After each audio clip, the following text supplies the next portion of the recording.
അസ്സലാമു അലൈക്കും വറഹ്മത്തുള്ളാഹി. നമ്മളെല്ലാം ആഗ്രഹിക്കുന്നത് നമ്മുടെ ഇഹലോകം, ആ ഇഹലോക ജീവിതം ഏറ്റവും നല്ല രൂപത്തിലായിരിക്കണമെന്നാണ്. വിശ്വാസിയെ സംബന്ധിച്ചിടത്തോളം അതിനു പുറമെ പരലോകവും ഏറ്റവും നല്ല രൂപത്തിലായിരിക്കണം എന്ന് ആഗ്രഹിക്കുക സ്വാഭാവികമാണ്. റബ്ബന ആതിന ഫിദ്ദുനിയ ഹസന വഫിൽ ആഖിറതി ഹസനത വഖിന അദാബന്നാർ. നമ്മുടെ പ്രാർത്ഥന ഇഹലോകത്തെ സൗഖ്യവും പരലോകത്തെ സൗഖ്യവും ആവശ്യപ്പെട്ടുകൊണ്ടാണ്. ഇവിടെ ഇമാം ഷാഫിഈ റഹിമഹുല്ല ഏതാനും ചില വിഷയങ്ങൾ, അതായത് ഒരാളുടെ ജീവിതത്തിൽ ഏറ്റവും നല്ല രൂപത്തിലുള്ള ഖൈറു ദുനിയ വൽ ആഖിറ ഫി ഖംസത്തി ഹിസാൽ, ഏറ്റവും നല്ല ദുനിയാവിലും ആഖിറത്തിലുമുള്ള ഏറ്റവും വലിയ നന്മകൾ കരസ്ഥമാക്കുവാൻ 5 കാര്യങ്ങൾ ശ്രദ്ധിക്കേണ്ടതുണ്ട് എന്ന് പറഞ്ഞുകൊണ്ട് ഇമാം ഷാഫിഈ റഹിമഹുല്ല സൂചിപ്പിക്കുന്ന ചില വിഷയങ്ങളുണ്ട്.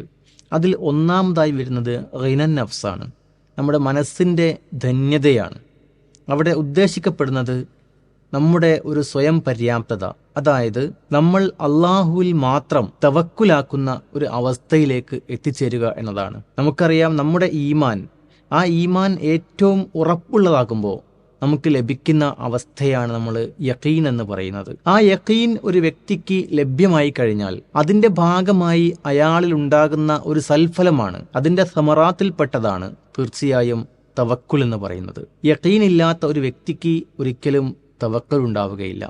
ഈ ഒരു തവക്കുൽ നേടിയെടുത്തവനെ കുറിച്ചാണ് അള്ളാഹു, നമുക്കറിയാം, പ്രമാണങ്ങളിൽ സൂചിപ്പിക്കുന്ന ഒരു വസ്തുത നമ്മൾ മനസ്സിലാക്കിയതാണ്. അള്ളാഹു അവർക്ക് ഉപജീവനം നൽകും. ഏതുപോലെ യർസുഖുക്കും കമാ യർസുഖു ത്വയ്റ, ഒരു പക്ഷിക്ക് ഉപജീവനം നൽകുന്നത് പോലെ അള്ളാഹു ഉപജീവനം നൽകുമെന്നാണ്. തെറൂഹു ഹിമാസം വ തഊദു ബിതാനൻ, അത് ഒഴിഞ്ഞ വയറുമായി പുറപ്പെടുകയും നിറഞ്ഞ വയറുമായി തിരിച്ചു വരികയും ചെയ്യുന്ന ഒരു പക്ഷിയെപ്പോലെ ആ തവക്കുലുള്ള ഒരു വ്യക്തിയെ സംബന്ധിച്ചിടത്തോളം ഖുല്ലാ യുസീബുന ഇല്ലാ മാ കതബല്ലാ, അള്ളാഹു നിശ്ചയിച്ചതല്ലാത്ത മറ്റൊന്നും ഞങ്ങളെ ബാധിക്കുകയില്ല.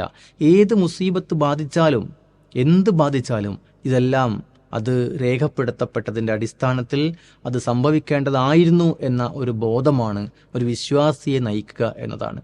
അപ്പോൾ ഈ തവക്കുൽ ഉണ്ടാവേണ്ടത് എവിടെയാണ്? നമ്മൾ പണത്തിലാണ് നമ്മൾ തവക്കുൽ ചെയ്യുന്നതെങ്കിൽ, പണമുണ്ടായാൽ മതി എല്ലാം നേടിയെടുക്കാമെന്ന രൂപത്തിലൊരു തവക്കുൽ നമ്മൾ സമ്പത്തിലാണ് നമ്മൾ നിർവഹിക്കുന്നതെങ്കിൽ, ആ പണം ഇല്ലാതാകുമ്പോൾ ആ തവക്കുൽ അവസാനിക്കും. നമ്മൾ മറ്റേത് അധികാരത്തിലോ മറ്റേതെങ്കിലും ഒരു അസ്ബാബിലാണ് തവക്കുലാക്കുന്നതെങ്കിൽ അതില്ലാതാകുമ്പോൾ അവസാനിക്കും. തവക്കുലാക്കേണ്ടത് നശിക്കാത്ത ഒന്നിലായിരിക്കണം, അതായത് അള്ളാഹുവിലായിരിക്കണം. ആ രൂപത്തിൽ തവക്കുൽ ചെയ്യുന്ന വിശ്വാസികളിൽ അള്ളാഹു നമ്മെ ഉൾപ്പെടുത്തുമാറാവട്ടെ.